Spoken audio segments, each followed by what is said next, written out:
Hello and welcome to yet another edition of Bonga Futaa. Now, you know, this is a show that takes you right behind the scenes to show you what's going on in the world of football. You know, there is the game on the field, there's the politics behind it, there are the people behind it, there's the story behind it. And that's what we want to unearth for you today. We got the chairman of Mahia, arguably one of the greatest clubs in Africa, one of the most successful clubs in Africa as well, but now a club that has also just recently had elections, which again is a plus for the club, but again a very much talked about club in Kenya. AMBROSE RACHIER, thank you very much for joining us here. Congratulations, first of all, for winning the elections unopposed. Now, does that mean no one else is interested in leading Mahia?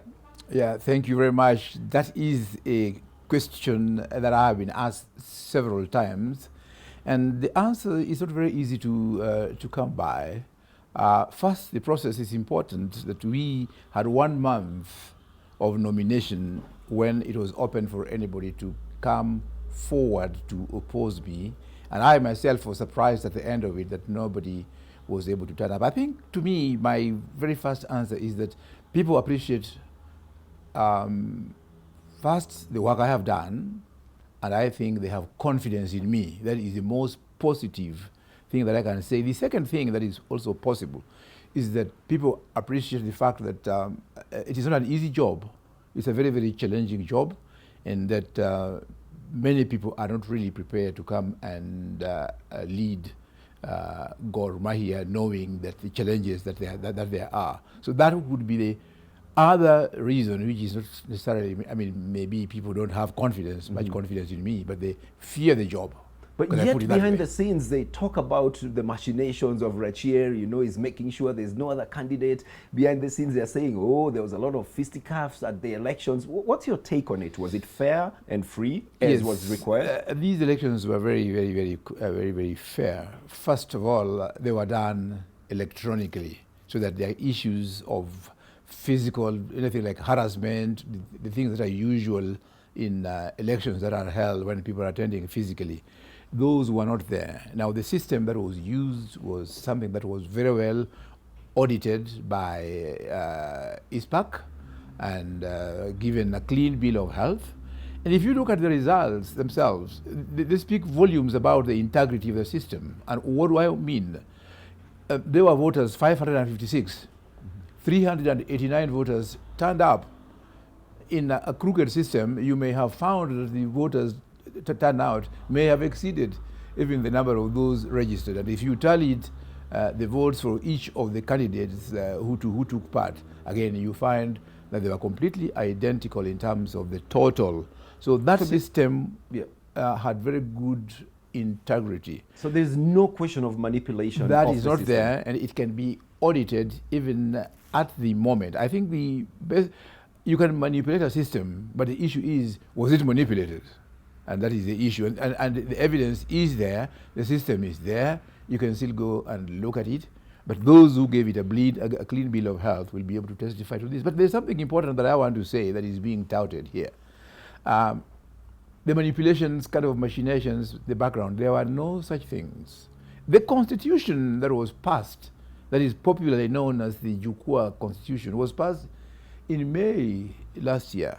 And if there was any clause that was disputable, something that was unconstitutional, it ought to have been challenged between that time. So there's a lapse of more than 1 year. So that these issues of, for example, the much talked about thing is the question of academic qualifications. Yes, each and every organization normally would have to put in something neutral, like, you know, qualifications even to become president. Yes, they would. Yes, they would. And why was it important for Mahia to have graduates and a graduate degree as the basic qualification? Yeah, first of all, before I answer that question, I want to say that the process of constitution making took 6 months and involved each and everybody. In other words, our people dwelling even in slums, people from branches, and lawyers and everybody. So they had an opportunity to put this forward. And I found that this was brought up, and I raised that issue. They said, look, we don't want people who don't understand what they are doing. And they gave an example of accounting, for example. If you want to be a treasurer. Don't be a treasurer, and I keep saying this, don't be a treasurer who does not know how to read or write. You need the qualification. You need a qualification to be able to be a treasurer. You need some qualification to be able to even lead Gor Mahia itself. I mean, this is important, and we don't want to shy. If the degree is too harsh, still we will need some minimum, some kind of education, and if they want to amend so you settled on the graduate Yes, degree. yes, Okay, right. let's move away from there then, because the elections are put behind. What ails Kenyan football? What ails Gor Mahia? What ails AFC Leopards? There's consistent talk of players leaving, especially now for Gor Mahia. There's hue and cry about players leaving. Is it business as usual, or is it actually that they're jumping ship? I think what ails Kenyan football, I want to talk about the league level and at the level of the federation. What ails Kenyan football at the league level, the professional level, is lack of money. Because we rely so much on sponsors, and sponsors, most of them are shy to come, particularly from our corporate world. If you look at the Kenyan corporate world, you will see, unlike in England, where banks and other public institutions are supporting clubs, in Kenya, you do not see any bank. You don't see Barclays Bank. You don't see Standard Bank. You don't see Stanbic Bank coming. So we are relying. Unfortunately, we are relying on sponsors, something that we need not do. We could actually be self-sustainable as clubs, but that has not been able to, we haven't been able to achieve that. So we go to sponsors, and when the sponsors abandon you, you are left hanging. And the typical example is that twice we have been abandoned by sponsors abruptly. As a club. As a club. That is talking about Gor Mahia. Yes. That you will find that, for example, we had Tuzo, they left abruptly, and then we had 2 years of a lull, struggling. Then we had SportPesa, who again left abruptly. So this ails other clubs that, in fact, Gor Mahia is better, that we've had sponsors. Most clubs do not have sponsors, as apart chairman, from institutional clubs. Yes. Right. As chairman of clubs, do you go out to pitch for the Premier League as a product to get sponsors in? Yes, or do you pitch individually? We do both. In other words, as the Kenyan Premier League, we ourselves need, as Kenya Premier League, we need a sponsor. As you can see, we have not had a sponsor at the Kenyan Premier League, leading to, it's almost the death of KPL at the moment.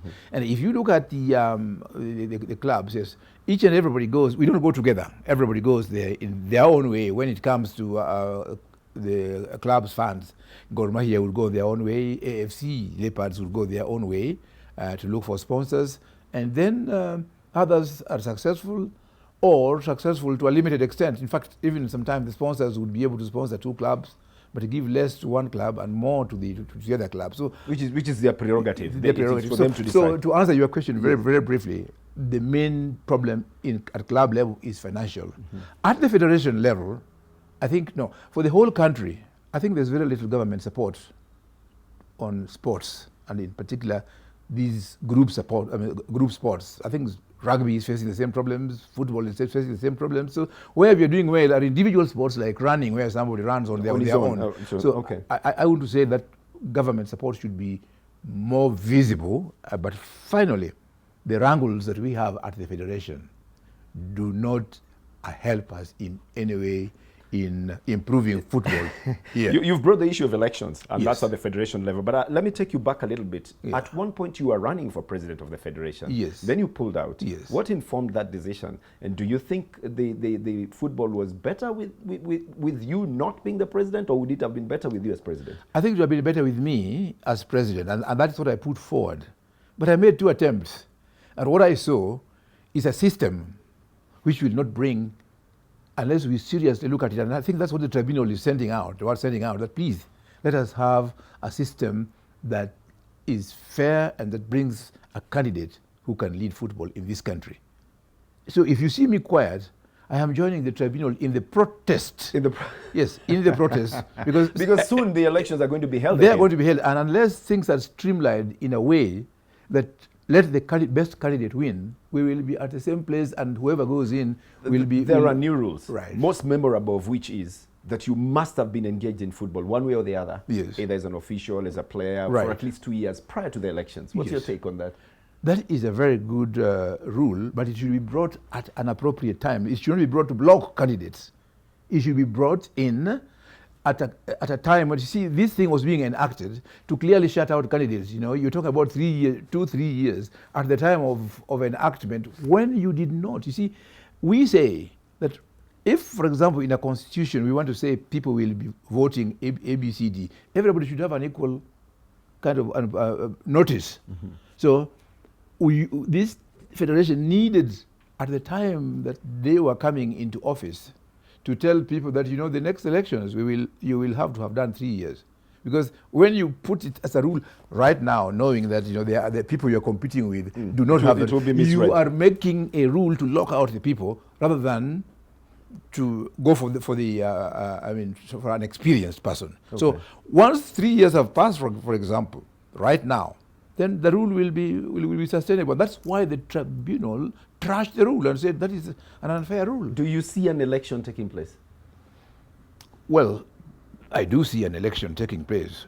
Whether it will be fair or not will be another point. But I see the election taking place. But I am seeing the same actors. Same actors in, I'm sorry to say this, why you keep reading about people hitting the wall or something like that, is that you see same actors trying to use the same rules. It means they are ignoring what they are aware of. Okay. Right. Let's move back to Gor Mahia, or clubs for that matter. First of all, I think it's a positive that Kenya aligned itself to the international calendar. Now we have the same summer break. We had problems with players who were even going to play in Tanzania because they would go at the end of our season, which was mid-season in Tanzania. They would be too tired. They would not perform. They would be out for the second part of the season in Tanzania, come back to Kenya when it's half season again. So 2 years, they would be locked out. Now we have players fitting into the system very nicely. The story out here is that the bulk of Gor Mahia players are leaving, and they're wondering what's the office doing about it. Are they being pushed? Are they jumping? Yeah, thank you very much. Our problem is money, is financial, in two ways. That for a long time we have not been able to pay salaries. So that is something that is pushing a lot of players to look elsewhere, because it's a question really of survival. I do not blame them for a moment, because I've been crying out and saying, look, we do not have money and we have not paid. I'm the one giving these figures without fear, that we have not paid salaries for 5 months, 6 months, as time goes on. And the answer is really, we do not have the money. We are looking for the money. We're trying to make arrangements to have it. So in the meantime, depending on patience or hardship, the players are feeling they need to go. The second one is the issue of competition. If, for example, Simba, for example, is paying better than ourselves, or the clubs in Angola or South Africa are paying better than ourselves, it's only natural that they should be going out of here and going there. The third one is a question of our pride here. I mean, we have produced such quality players that we are becoming a nursery, for example, for some places. It speaks well of us that we have high quality. If we didn't have high quality players, the others will not be coming. Does the club make anything out of these transfers? No. That they probably can use back into the club? Thank you very much for asking this question. You've yes. been saying, some people have alluded before that you took money, it went into some particular account of a transfer of players. Yeah. Does the club make money when the player moves, for example, to Simba? Yes and no. It depends on the status of the player, and that's a very good question you have asked. Just give me time to answer you. Two things are happening, the negative side. One is that agents are now specializing on exploiting some FIFA rule that if you have not been paid a salary for 2 to 3 months, you're a free agent, yes. So you go. So we are actually losing a lot of players under that rule, and you can see letters drafted clearly by one person for 3 or 4 players in your club. So they go without pay, without anything. For example, I can tell you the 3 of them that have gone to Simba. Kahata went without any money. We made no money. Kagere, we made no money. Joash Onyango, we made no money. They were all using, Joash Onyango used the clause of non-payment of salary. The other two waited until their contracts were over, which is the next thing. If you look at somebody like Omondi Boniface, who has gone to Wazito, his contract ended at the end of June. So he had a right to go elsewhere or to come back to God and negotiate with us. But as they say in Kiswahili, mkono mtupu haulambwi. So if he realized we had no money to be able maybe to extend, but we called him to negotiate with him, we could not. So he has gone. We don't have a single cent from him. So I'm just giving you an analysis that, but last year, we, I think last year, 2 years ago, we sold Walusimbi to South Africa. He's no longer there. I think he's going back to He's back in Uganda. He's back in Uganda. Yes. But we sold him, and again, that was not very clear in the way he went. Yes. He sneaked out. He sneaked out. Agent was here. He sneaked out. Yes. They paid us. Oh, they yes. Ultimately they did. Actually paid us. Okay. But one of the, as you know, when you're leading a club where people are entitled to the opinion, and you see, I do not normally respond to a number of them. One person came up and said, "Oh, Rachieer was the agent of Walusimbi and made money." I sued her. Did you? And the matter is you in were court. not the agent. Yes, of course. So I sued her, and I'm sure she's crying to try to get me to drop the case. If I went full blast, she wouldn't even be able to pay the damages that. But you've made that very clear, because yes, the word out here is not very certain of what's going on. But thank you for clearing that. So now, isn't it depleting Gor Mahia? And what's the status of Gor Mahia currently, given everything that is going on? Yes, at the moment, we are facing the challenge, what they are calling the exodus. I would say we have lost, it is also being blown out of proportion. Actually, the players who have left are, as I said, Boniface Omondi, Josh. Then I have Frederick Odhiambo, who said, "Look, I have no playing time in Gor Mahia as a goalie. I've been with you for 5 years. Allow me to go." So that is something mutual. Yes, mutual release. Yeah, Dixon Ambundo was on loan. The loan was over. He decided to go back to his country. Mapigano said, "Look, your league is uncertain. We don't even know when to start. Tanzania, we are running the league, as you know, Magufuli's position.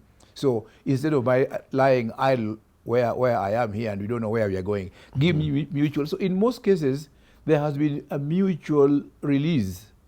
That is what we have done. Also, his contract has expired, and he's gone back to his country. If you take the case of Juma Balinya, he's negotiating to go to Europe.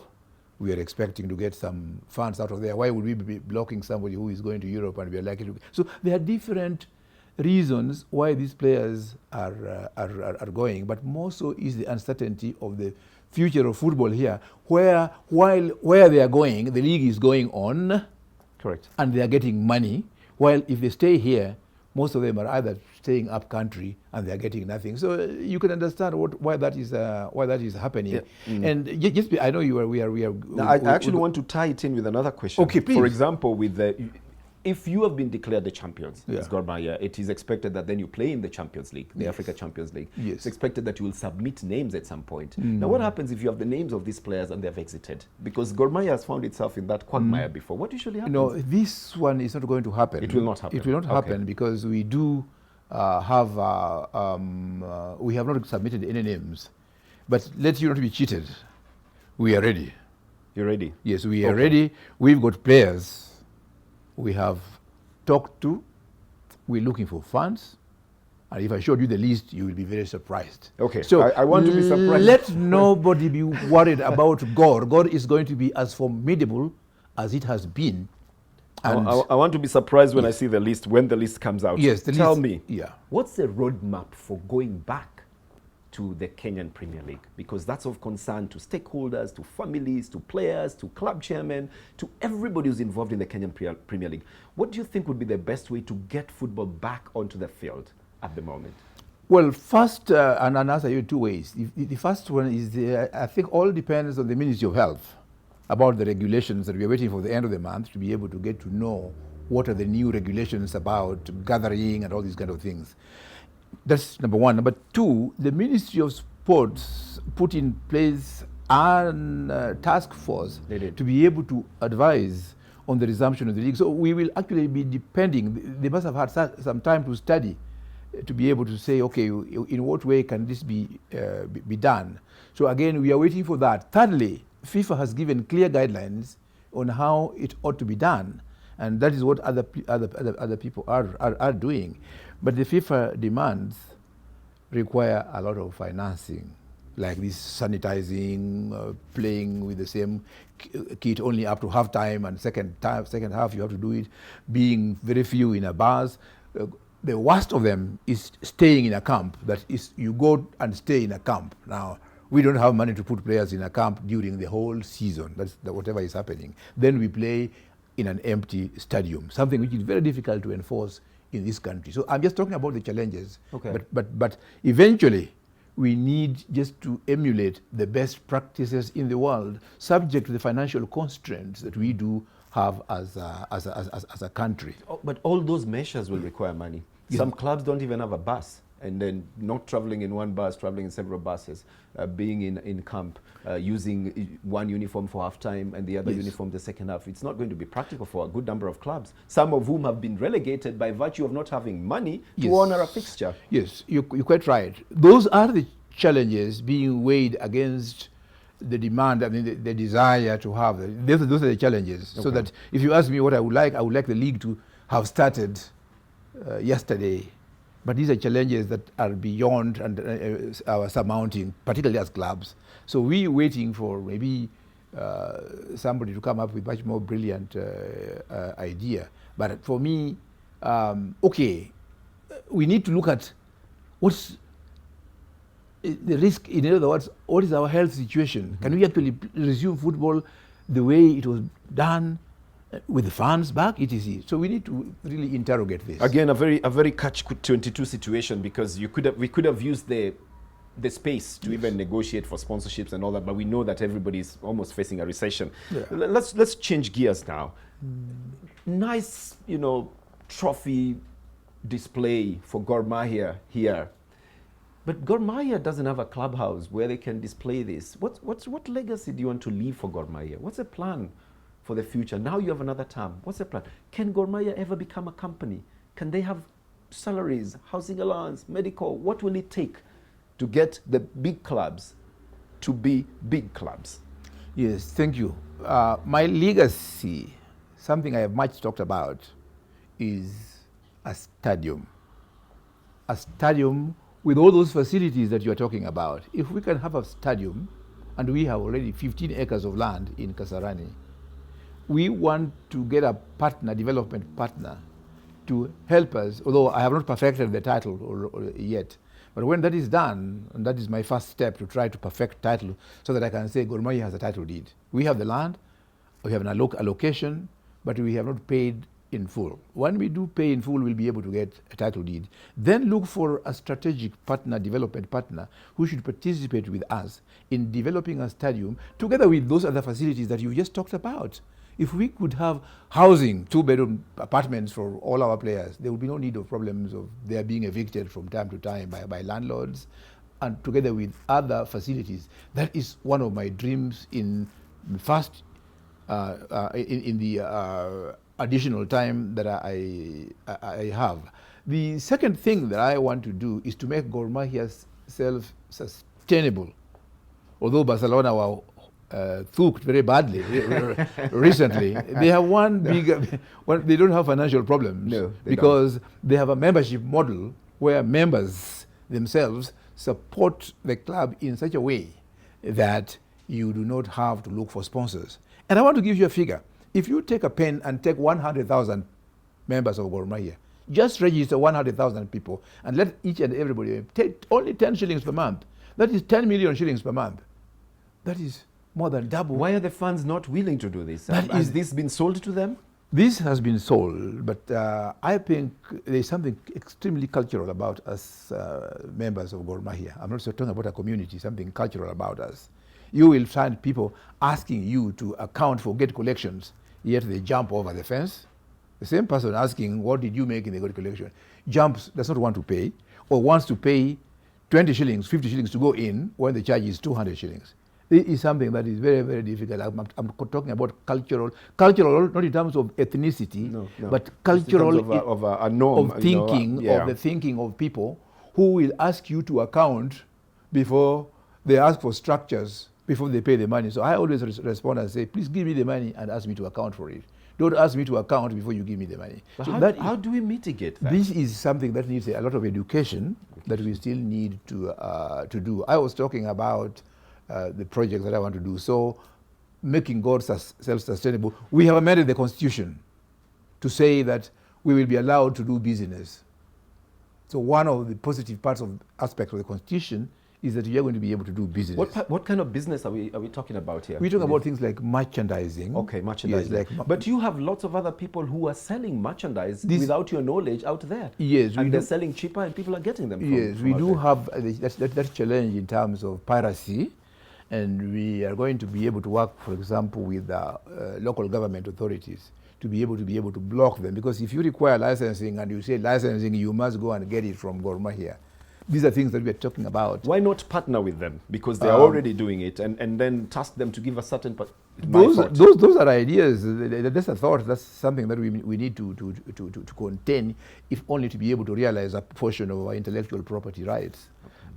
So that is something that we will be talking about. The last thing that I want to do is to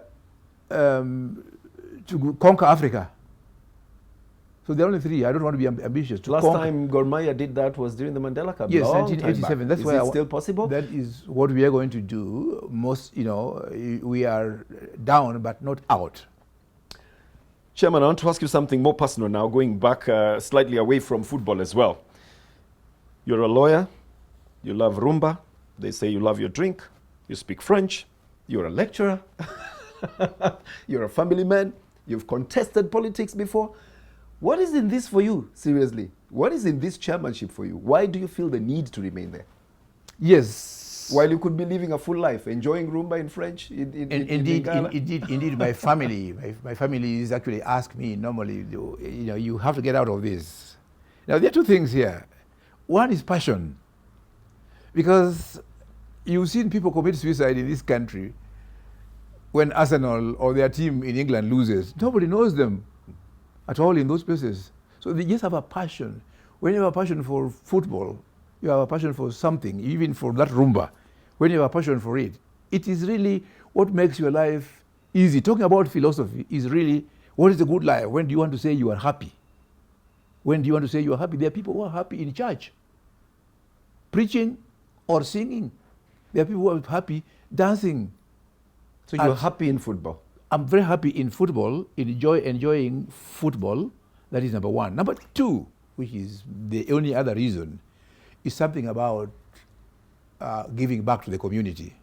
We always choose, if you look at a number of us lawyers, you may find that somebody goes to take the children's interest and is busy somewhere there. I can give many, many examples. Somebody is in that place, somebody is in church, somebody is in football, somebody is in rugby. My friend Omwela is in rugby, etc. So you have to sacrifice something to be able to also feel that something that can go on your record, that, okay, Bernard, what did you do? Great journalist. You may be a great journalist, but earning your money. So it's a question of being selfish and just saying, I want to go and retire somewhere or go and live somewhere and just make my money. But what have you done to the community? Something that when you're going to your grave, you say, look, I also did this, and leave it as a record. Something that is satisfying to you. So that is something that I'm doing in Gor Mahia, sometimes at personal expense. Sometimes at personal expense. Yes. And that's when the people ask why, at what gain. Right. But let's leave it at that. I want to make you president of the country for 1 minute, and then make you president of Football Kenya Federation for another 30 seconds. What would you do differently? What would you put in place for soccer? As president of the country, as president of the Football Kenya Federation? First, I would develop youth football. That is really my main aim. Because you see, we are teaching old dogs, trying to teach old dogs new tricks. And that's why we are able to have a very cohesive a cohesive and continuing national team. Ghana were able to participate convincingly in the World Cup, relying on their 2009 or 2007 youth team. If you looked at those who appeared in the 2014 World Cup, I was somewhere in Southeast Asia, and when they were showing it, I had to wake up at 2 a.m. to watch Ghana, and you could see they gave a good account of themselves. The trick lies in building a team from the youth and be patient. That is one thing that I will do completely differently. Number two, I will put structures. Yes, put structures. Yes, put structures in place. Of course, the structures goes to everywhere, so that you do not. Does the county system of government help your idea at the moment? It does. Now that every county has its own budget, including a sports budget, yes. How does that go to help football? It does in this way, that you are able to scout very, very easily, or others will be able to scout for you, and then you just go around and be able to identify talent here and there. That is what Bant School, I think, did sometimes in 1972 or 73, and the Olympic youth centers spread over the country were able to produce, when the national team was strong, they all came from, people like Wilberforce Bulamba, they came from all those places. So I would put my effort down there, but up here I would try to do structures and forget about these useless politics that people are on, which are, you cannot explain from philosophical point of view why somebody is doing that. And then, of course, accountability. Be able to account for money coming from somewhere and not be bedeviled by, you have sold this, you have received this money, and you have not done it. Does that go for the FKF presidency as well? If you were president for one day? They are identical to me, because you see, I am, of course, I think you wanted me to ask if I was president of Kenya. Yes. And then as president of Football Kenya Federation. Well, you go for what you want to do. I will develop sports in Kenya. That's one thing that I think is one thing. So if you gave me just a few days, I would say, let's go to sports and improve it.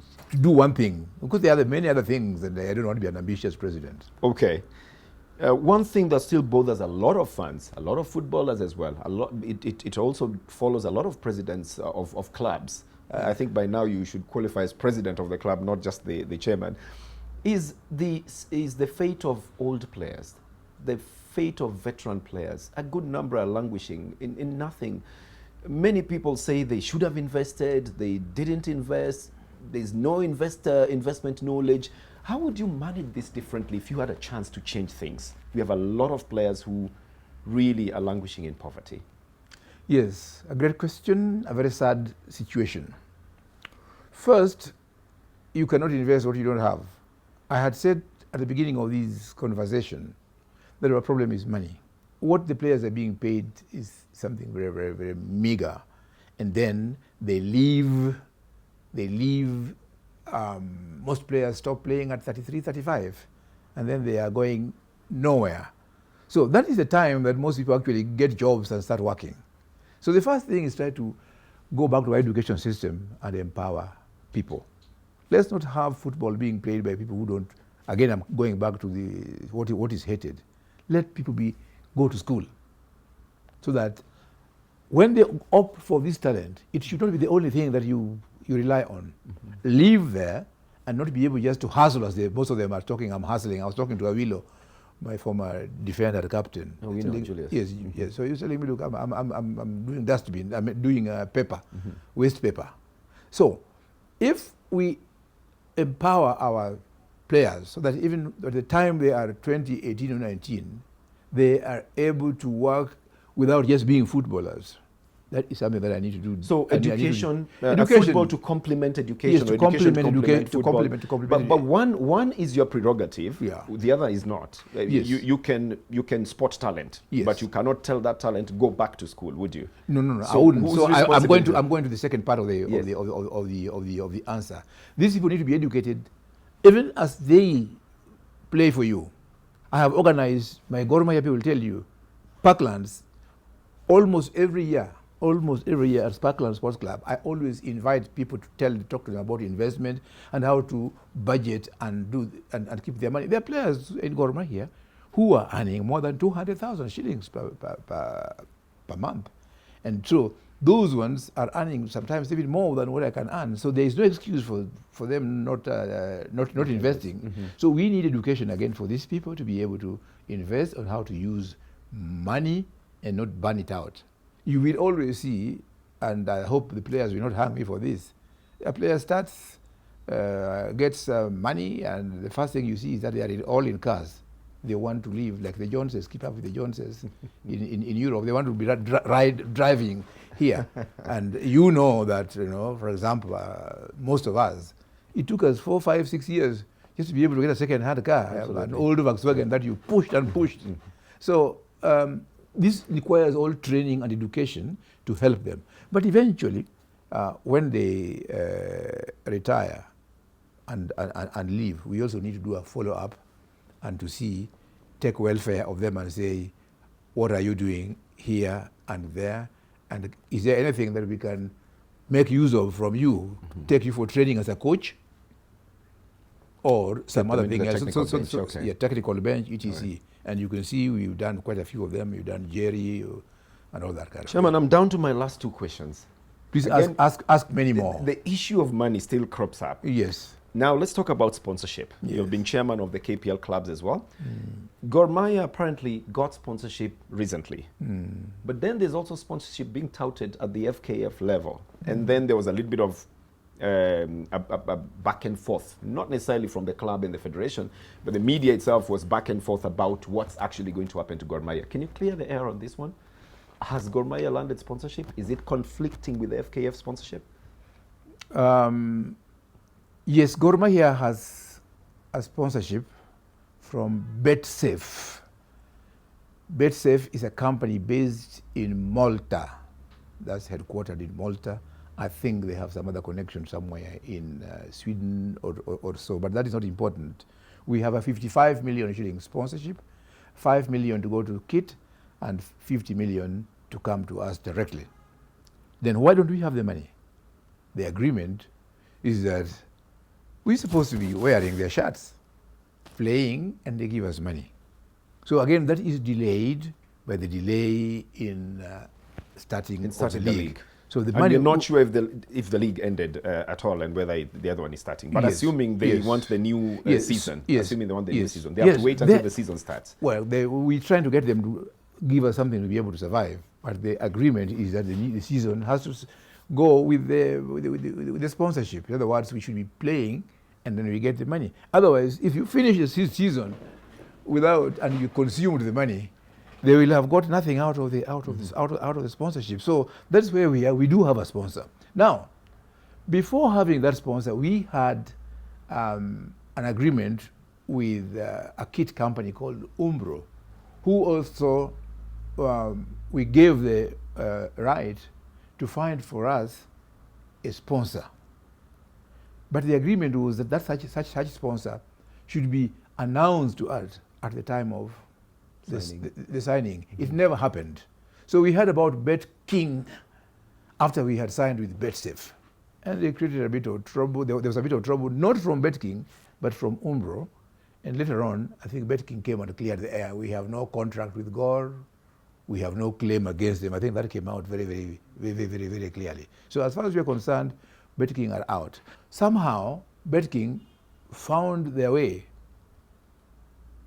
through the federation to come and sponsor the federation or the league as it were, because we are supposed to be surrendering the league management as KPL on 24th of September. So these people came in apparently in preparation for that, and also of course as a campaign tool for other people. And they said they were going to give clubs 80 million shillings per year. I reacted at the beginning and said, look, I cannot sign these documents before I look at the contract to see whether there is a conflict between a betting company at that level and the one we have. So I went to the federation offices, looked at the contract, and there was no conflict. So I actually signed for the money, and I've taken 500,000 shillings, which I've put in the club account. So that is the position about Bet King But at level of sponsoring God directly, there is no such thing. Okay, I'm glad you have cleared that you have taken money from BetKing. You still have your contract with BetSafe. I know there are other clubs as well who have contracts with other people as well, but we'll get there when we get there. The transition, and this is was going to be one of my last questions, the transition between Kenyan Premier League and the FKF League. What's your take on it, and how is it being managed in your own opinion? How do you think it should be managed? First of all, and I'm going to ruffle some feathers here. There's a lot of presumption. There's a lot of presumption, which is really, in my view, wrong. We are facing FKF elections. We don't know who will be elected the president of that. So such action should really have awaited these elections, which are near, to be able to decide where do we want to go. Because you see, this decision of revoking the KPL license to run this thing is being made by an individual. You know, there is no neck in the federation. It's being done by an individual who is going to face elections. What if he loses? Will the decision still stand? That is something that we need to really look at quite honestly, without opposing my good friend Nick Mendwa on this matter.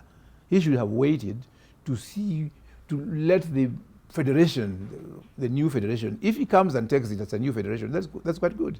But supposing somebody comes in and wants to reverse the situation, then what will have been the use of the energy? And it's not too long, 24th, and maybe the elections are going to be held in October or so. So why not wait and then take that decision at that particular time? Number two, and this one I say without any regrets, professional leagues, top leagues, have always been run on the benchmarks by letting them out to professional bodies. That is La Liga, Serie A, PSL, EPL, name it. So you don't expect the federation in Spain to begin again and say, now we are going to take running the La Liga. So to me, it is a decision which really needs to be scrutinized and say, is it worth it? What is the purpose of it? If it is a question of giving it to another company, what is wrong with KPL? Why don't you go and get changes in the KPL, and rather than take another company to run the league, if another company has been running it, what is the justification? You cannot convince me. If there's something that KPL is doing wrong, then you could tell KPL, I want you to behave this way. I understand one of the complaints is the rule that the leading club, the champion club, becomes the chairman of the champion club. So just say, please amend that, and let's have another system of dealing with it. But there is a lot of experience that has been gathered by the KPL since 2003 that we should benefit from. So, coming to the preparation is going on. The president came and appointed Eric Olo to be the chairman of what they call the interim committee. He is communicating with us, and we are cooperating to be able to make the transition, whatever form it's going to take, to make it work. That is, having said all that I have said, I am, as a good leader, obeying my president, whose term was terminated at the end of February, at the beginning of February, 10th February, he was declared an president, but he somehow has continued to exercise. I have got no quarrel with that. Okay. Yeah. Now, Chairman, first of all, I must again congratulate you. You're just about to hit 70. I think it's I'm just about to get to hit 71. 71. So you're already in the golden age. On 1st September. Yes. I'll be 71. Well done. Yes. And you've gathered a lot of experience as well in all these matters, and matters football as well. What's your best take on football in Kenya, and whether Kenya will make it to the World Cup one of these days? What would it take, just as the parting shot? Actually, I've addressed that question in an indirect way. We need to build a team. I gave the Ghanaian example. Yes. And we must just go there. There's no other way. There's no amount of picking up players in a very disjointed manner. You see, what we are doing as a country is that we look for Olungai from Japan, and look for Marcelo Ouma from somewhere in Europe, and look for somebody from America. These people are playing football under a completely different system. You put them together for 3 days or for 5 days, then you say give them an international match. So that even qualifying towards the World Cup becomes a big challenge. Because you want them to grow up together in the same team. These teams picked like this one. You will always find that when we play in September, okay, this is August, we play in August as a national team.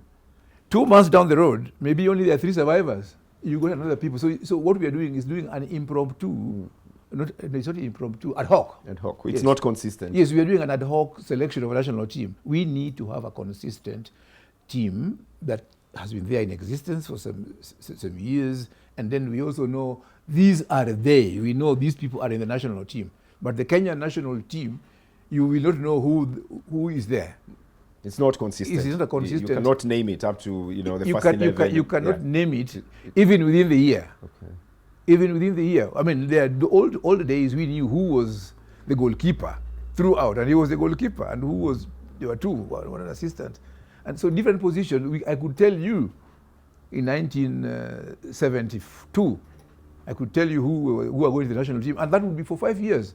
You would name them all. You would name them all, and the impact, they had an impact. And at the moment, and I don't want to belabor the point, we need to build a team from the youth area, from age 13, 12, and have a consistent team. That will take us the World Cup. Finally, Chairman, at the golden age, and with the term that you've been given again, are you going political? Are you eyeing a bigger seat within the football fraternity, maybe to CAF, maybe to FIFA? What's your plan for yourself as a football administrator? Good question. I do not intend to go beyond what I'm doing here, and that's why I have decided not to take part in the FKF elections. That is good evidence that I don't intend to be there. And you see, you need FKF as a stepping stone to get into regional football or even FIFA etc. So I have no intention of going. What if the people of Siaya come and tell you, we liked what you did in Gor Mahia, now we want you to be our representative in the political circles? The answer is no. No. I ran for the game seat in 2007. Bernard. You learned from that? Yes, 2007. Yes. So how many years are those? Those are, I think, 13? That's 13 years. Yes. There have been 2 elections. If I really had any intention of becoming a member of parliament, of game, and they keep calling me for Nairobi, etc. So I smile. 2022 is coming. You will not see me in any of those. Are you just going to fold your books and everything and the experience and walk into the oblivion when you finish your term? No. As a football administrator? My other craze is teaching. I've taught in the School of Law for 27 years. I've taught at Strathmore University for 7 years. I have taught French at the University of Nairobi, just for about a period of 1 year. And I like teaching, that's number 1. Number 2, I am somebody that most Kenyans may not have heard about. I am a bioethicist. I deal with bioethical matters, and I have been member of the Kemri Ethics Committee for the last 41 years, and I have chaired the Kemri Ethics Committee for a period of just about 20 years now. So I deal with, that is another passion of mine. So I will be talking about ethics at Kemri, if they allow me to continue. Ethics at Strathmore University, I'm a member. Ethics at Aga Khan University, I'm a member there again. So I can tell you 2 things, that I have a lot of cattle at home in the village in Game. So I may be looking at the cattle, and then I walk to Maseno University and teach something. Very good retirement. Well, that is my plan, by the way. If they still will not have enough money, might still come to you and tell you, please sell a few of your cows so that we buy a few players. And I don't know if you'll oblige when that happens, so that we can have a strong team. I don't know.